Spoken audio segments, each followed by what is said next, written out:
Every kombucha brewer has had that moment when they look at their jar and think, is this supposed to look like this? Maybe your kombucha is flat. Maybe it smells different than you expected. Or maybe you're worried that you have grown mold. The good news is most kombucha problems are completely preventable.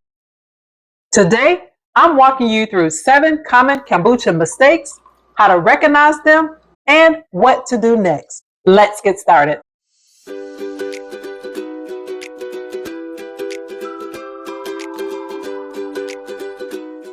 Welcome back to the final episode in my Beginner Kombucha Series. If you've watched the previous episodes, you already know how to brew, flavor, and carbonate your kombucha. Today, we're putting it all together to solve some of the most common beginner problems. Problem number 1. The number 1 question I hear is it mold? A healthy SCOBY can have bubbles, brown yeast strands, uneven colors, and a lumpy texture. That's all normal. Mold usually appears dry, fuzzy, and grows above the surface of the liquid. If you ever see dry, fuzzy patches, it's safest to discard the batch and start fresh. When you're unsure, don't take chances. Problem number 2. If your kombucha isn't fizzy, don't panic. Usually, it's because the bottles weren't sealed well. The second fermentation was too short or the room was too cool. Episode 6 goes into this topic in detail.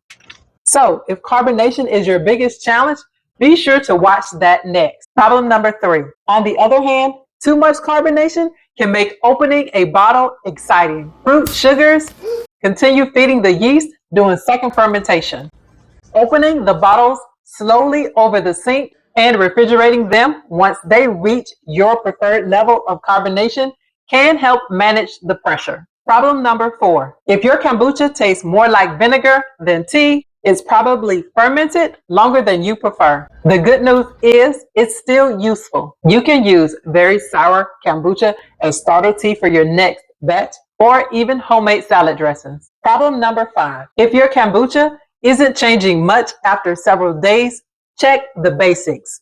Was your tea fully cooled before adding the SCOBY? Did you use enough starter tea? Was the room too cool? Small adjustments often make a big difference. Problem number 6. Kombucha naturally has a tangy, fermented aroma. That's normal. But if you notice an unusually unpleasant smell, along with signs of contamination, it's best to err on the side of caution and discard the entire batch. Problem number 7. When it comes to flavoring, more isn't always better. Adding too much fruit can overpower the kombucha and make cleanup more difficult. I recommend starting with a modest amount, taking notes, and adjusting in future batches. Now, I'd love to hear from you. What's the biggest challenge you face while brewing kombucha? Or if you're just getting started, what part of the brewing process seems intimidating? Leave a comment below.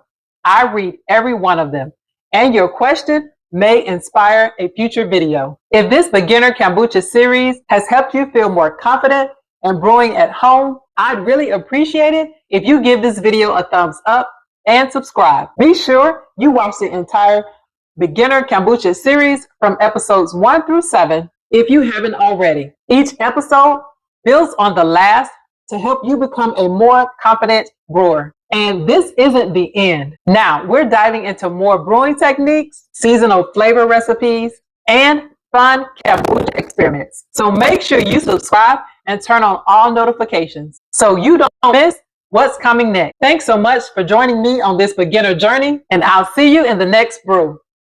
Until next time, may all your kombucha be fizzy and delicious.